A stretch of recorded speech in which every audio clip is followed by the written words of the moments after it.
Hey, it's Taylor, and in this video, we're going to continue with Module 4 of my step-by-step new seller checklist, product research, and validation. Let's get into it.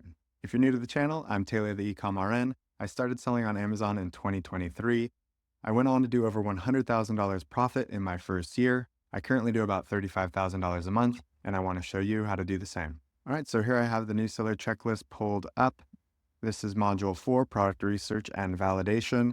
This is a big module. It should be where you spend a lot of your time. And so it's going to take me a few videos to break down this module. Last video, we talked about the fundamentals of product research. We talked about the 3 most popular product research frameworks that are currently happening right now on Amazon. And in this video, we're going to go through product research methods, software tools, and I'm going to show you some of the resources down here and how to use them. So to begin this whole process of product research, it's very helpful to have an idea of where to start. Okay, so that's what this idea generator is. I can pull this up right here. And essentially all this tool is to help you start to think with the mindset of someone who's looking for product opportunities. So you're just going to start reflecting on hobbies or interests that you have, expertise that you may have in an area, or previous products that you purchased, and start to think about them through the lens of, is there a product opportunity associated with this? All right, the next thing that you should do is make a copy of the product opportunity sheet, which is right here. Go ahead and pull this up. You'll want to make a copy of this so that you can edit it. It will have some of my products on here. These are pretty old, but we'll go through filling this out, and I'll show you exactly how to use it and why it's a handy tool. But for now, just make a copy, have it handy, and we'll get back to it soon. All right, so getting into the actual product research. I have my Helium 10 account pulled up here. I would highly recommend that you go ahead and get your Helium 10 subscription or your Jungle Scout subscription, whatever software you want to use. But I highly, highly recommend you get that sooner than later so you can start getting in the habit of doing this product research. Because like anything else, it is a skill and you will get better as you go. So better to start now, get the reps in, and start learning how all of this works. Now, remember when we went over these 3 frameworks, the private label 2.0, the one-of-one product, and the killer brand? Keep those in the back of your mind because some of these research methods kind of correspond loosely to each of these frameworks. So for example, this black box feature, this tool on Helium 10, kind of lends itself well to the private label 2.0 approach, where you're looking for a product that you can improve, a product that's selling really well, or a niche that's performing really well, but has a lot of room for improvement. So the way I use this tool now is that it is actually changing. So let me show you how I've kind of updated my approach to using this tool. I go to the advanced function here. I currently just do one category at a time. So think back to your idea generator sheet, and maybe there was a hobby or a recent product that you purchased that fits into one of these categories. So go ahead and select whatever category that is. For me, I'm going to go through something in kitchen and dining that stood out. So select kitchen and dining. Now, I'm actually not going to put a review count in here. Okay, I'm not interested in filtering out reviews at this stage. Are reviews an important metric? Yes. And we will get back to them, but I think it's the wrong approach to put in a minimum or maximum review count. I think it limits this stage of the research too narrow, and I think you'll miss opportunities by doing so. However, what I have been doing currently is setting this max review rating pretty low, so 4.3 out of 5 stars. Next, what I do down here is put in a max variation count of 3 because I don't want to see like bed sheets of every color or t-shirts with a bunch of color variations or stuff like that. One thing that I've been playing with here is to actually add a keyword. Now, this is something you only want to do if you have already been kind of playing around in a niche and you're like, I want to get a little bit more specific.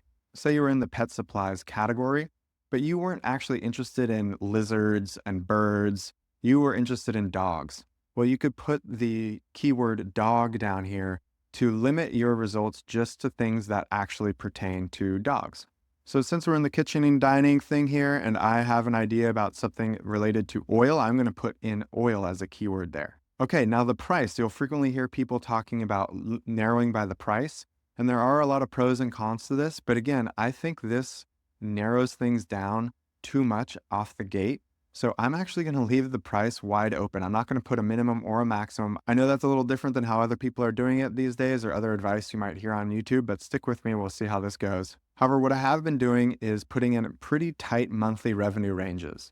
There is a good reason for this, and that is essentially, obviously, you don't want a product that's doing very low revenue because then you're not going to be able to make any money. More importantly, on the maximum end, you want to be careful with your first product that you're not coming into a niche that is just simply put too big. In other words, it's going to be hard for you to come up against sellers who are doing $300,000, $400,000, $500,000 a month in revenue because they're either going to be selling a lot of units of a very high ticket item, which could be expensive for you to source and require too much of an initial investment, or they might just be selling so many units of a mid-ticket product that you would have to create a huge first order quantity just to have enough stock for 1 month or 2 months. And so that would make things a little bit tricky for your first product launch. So I recommend really narrowing this down.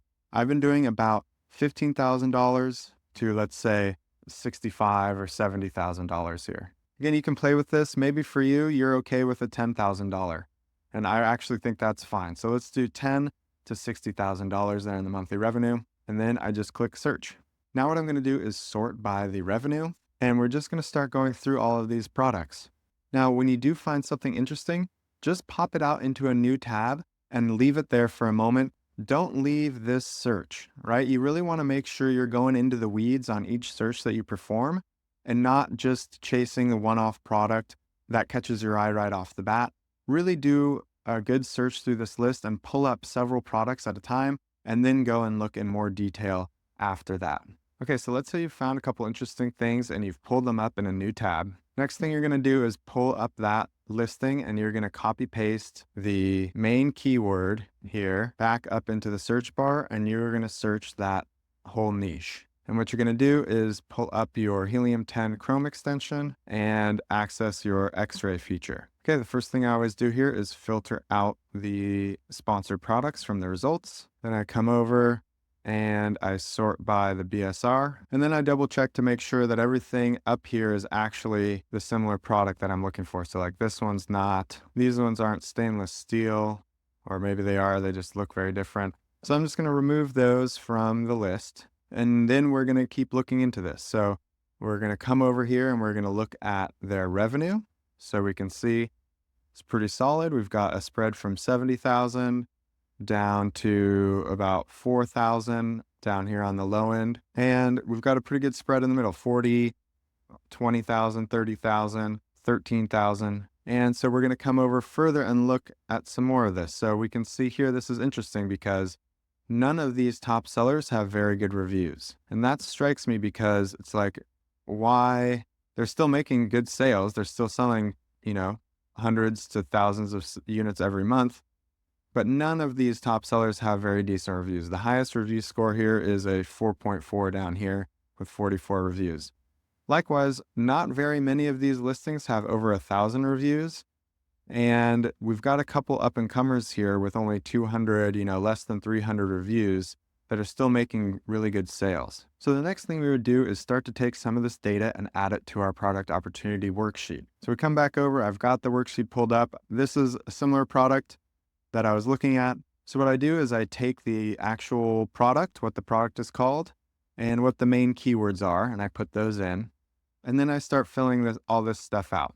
Now, I've just been making some improvements to the spreadsheet. So you'll see here, I haven't filled in all of these columns, but bear with me. I'll show you how to do this really quick. So I put the competitor URLs for the first competitor, the top selling competitor, the second competitor, and the third competitor in here. And I list the number of reviews and the average review rating for each one of those competitors. Then I come over and I start putting in some numbers here. Estimated monthly revenue. A quick and easy way to do this is to take those top 3 sellers. We add up their revenue for the top 3, and then we divide by 4 as if we're the 4th seller coming into that space, just to give us a ballpark, okay? These are just ballpark numbers to get us started. So we put that number in here in the monthly revenue.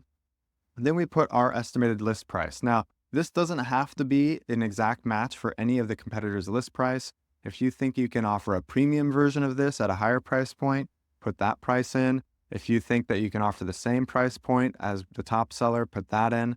So just put in your reasonable estimated list price here. This one you want to put in because it factors into the equation for all the rest of the numbers. Then you're going to put in your estimated sourcing cost. To do this, you're going to need to pull up Alibaba or something similar, and you're going to search that keyword again. And here it is. And we're just going to look. There's probably a couple options. Here's another one. Here's some more. And it looks like they're around the $8 to $10 price point. So we're going to go on the high end of that, and we'll put that into the opportunity worksheet here. Next, you're going to take the estimated FBA fee. If you want to find it, you can click this link. This will bring up the revenue calculator from Amazon, and you can just take one of the competitor ASINs and put it in here. However, Helium 10 also makes this pretty easy. If you just want to do this quick, down and dirty, you can actually pull their fees from this column here in the Helium 10 feature. So it looks like these are doing around $12 to $13 in fees for those top sellers. So we'll go ahead and put in our fee here for $12. The referral fee is calculated automatically off of the list price. All right, and once we have all the fees in, it's going to start telling us some of our estimated margins here. So it's telling us that we have an estimated profit of $3.49. Then we're going to go and we're going to look at how many units we could reasonably expect to sell. Again, to do this, we're just going to take the top 3 sellers. We're going to look at how many units they sell, add them up and divide by 4, put that number in here, and it'll give us our estimated monthly profit and our estimated monthly revenue. Then over on this side, it'll crank out our estimated profit margin. And then you should leave some comments. So like this one, the margin is not borderline low, the margin is too low. So that would disqualify this product. We need a margin here of at least 35%. So this one, we would not continue on researching this product because it's not the right margins. However, if it was, you could go on to leave some comments about it, such as how would we differentiate? What do you know about this product and this niche and how you could brand it? And then you can start putting in some positive and negative feedback about the item. Typically, the way I do this is go into ChatGPT and copy and paste the reviews and ask ChatGPT to analyze them. But we'll come back to that at a later point. But if you notice right off the bat, as you're just doing a quick walkthrough, like, hey, everyone's complaining about this down in the reviews, you could put that in the negative feedback, and you can reference that later when you go to follow up on this product. Okay, so that was a really quick demo of a product research technique that's kind of associated with this private label 2.0 approach. Let's see if we can do a technique for this one-of-one product approach. So I come back to my Helium 10. I'm going to go ahead and go to my Magnet keyword search tool, and I'm going to search keywords here. Okay, so I recently bought a puppy. So again, thinking back to that product idea generator sheet, one thing I've been researching a lot about and buying a lot of products about are puppies and dogs. And one thing that my puppy has been up to is chewing everything and teething, basically. So I'm going to put in a search here for puppy teething. And then what we want to do here is start to filter this as well. So we can start by filtering the search volume. Actually, I'm more interested in the max volume, but we'll put in a really conservative minimum volume here of 250 searches a month, just really low, just so that there's nothing, we're not getting results with 0 searches. But then here for the max, I do like to put a pretty restrictive max here because I don't want a keyword that's showing me 15 or 20,000 results a month. It's probably too generic of a keyword. So I'm going to go ahead and put that in here. And then this word count one is important. So I recommend not really spending much time with anything that has less than 3 words in the keyword search. So what this does is basically, instead of puppy teething, this is going to have to be related to puppy teething, but have 3 words or more. All right, now to narrow this down further, you could put in an actual phrase here. So I'm putting in the phrase teething because I do want it to be narrowed down to teething. Then I'm going to click apply. I'm going to rank by the search volume. Now this is the monthly searches that this keyword has. But you could also filter by the Magnet IQ score. This is Helium 10's attempt to tell you how many competing products are associated with the keyword. So basically divides the search volume by the number of competing products and comes up with a score. Now, I frequently find that this score isn't very accurate. A lot of times it thinks things are competitor products that aren't competitors and vice versa. So I like to go with the search volume and I just start going down the list. All right, and something that stood out to me here was puppy teething gel. It only has about 550 searches a month, but I still thought this was interesting. So I go ahead and pull that up and see what it actually looks like when a customer types in puppy teething gel in Amazon. These are the results that they get. So remember, keep in mind, these first few results are going to be sponsored products usually. You can tell because it says sponsored here. These are ads. So these might not actually be perfectly related to the keyword that you put in. So you can kind of disregard those and you want to move over to whatever the first organic rank is. And we can see this first one is pumpkin butt for pets puppy teething oil. Okay, so that's already interesting because the first organic ranked result here doesn't even have the word gel in it, which is what the keyword search was for. And as we come down, we quickly see something else that's interesting, which is we're quickly already transitioning to toys and to treats. So toys and treats aren't really what we're after. So you can see that there's not really anything being offered. There's this gel, which seems to be like toothpaste or some sort of dental hygiene product for dogs, but it's not about teething. And then we have this product here, which is actually for humans. So there isn't really anything directly marketed for puppies here. And the only one that is not a gel. So what we could go in and do is click on this one product. It's the only one that's actually somewhat related to this search. And we can see here that they've got some low reviews. And what the reviews tell us is quite interesting. So they like the formula, they like that it works, but they don't like how long it lasts, right? They're saying it doesn't last long enough. What that makes me think is, hey, that's probably because this is an oil and not a gel. They probably swallow it, or it gets diluted in their mouth or comes off their gums very quickly, and then it stops working.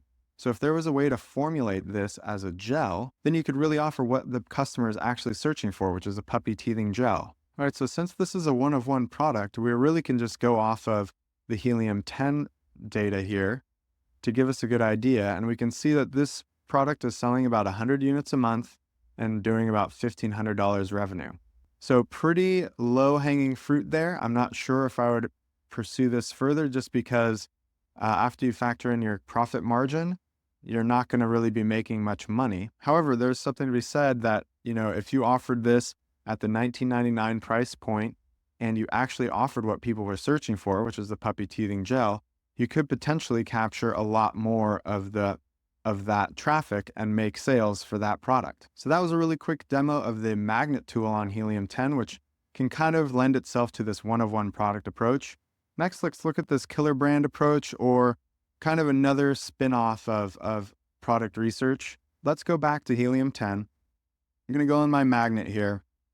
And since I got that puppy, I've noticed there's a lot of supplements out there, like a lot of dog supplements or dog treats that are like healthy for the dog. So I'm going to type in dog supplements. This is probably going to be a crazy huge niche with tons of keywords. We're going to see what comes up here when we do this. So I'm going to filter this down with some parameters on the search volume, and I've actually gone up to 4 words in the word count here, and we'll see what we find. Okay, so interesting. This first search here is hip and joint supplements for dogs. Okay, so I've gone ahead and pulled that up, and we're going to see here that this is probably just an absolute monster of a niche. I don't even need to load the 30-day sales data because I can see here that 20,000 people a month have bought this product. We can scroll down a little bit.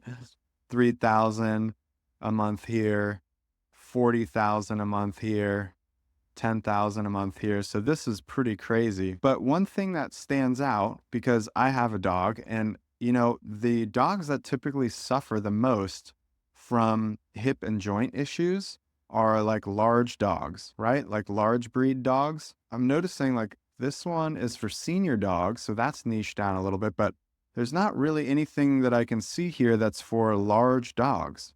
So I'm going to go ahead and put in hip and joint supplement for large dogs here. All right, so looking at these first few results, this was the same one from last time. It doesn't seem like it's necessarily for large dogs. This one says large dogs here. It's doing 10,000 units a month, but kind of hard to tell that that's actually for large dogs. This one doesn't say it's for large dogs in particular. So nothing here seems to actually be targeting large dogs.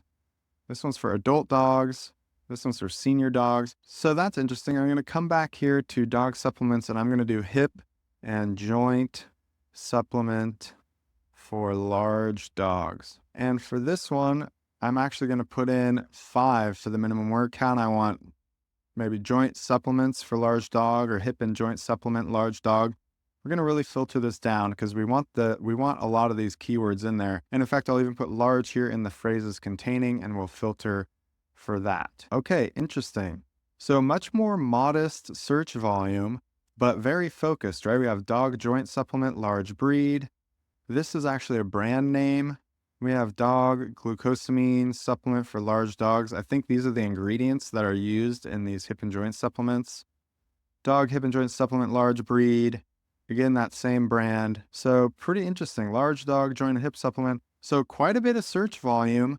But again, there's not really anything that appears to be specifically targeting large dogs. We have this one here that says kind of in the fine print that it's for large dogs. So I'm wondering, could we offer this? Could we make some packaging, make some branding that's specifically for large dogs? I think we could. And I think, so like this one's for like agility. They're kind of niching down that way. Some of them, like we saw before, are niching down for, senior dogs or old dogs or adult dogs.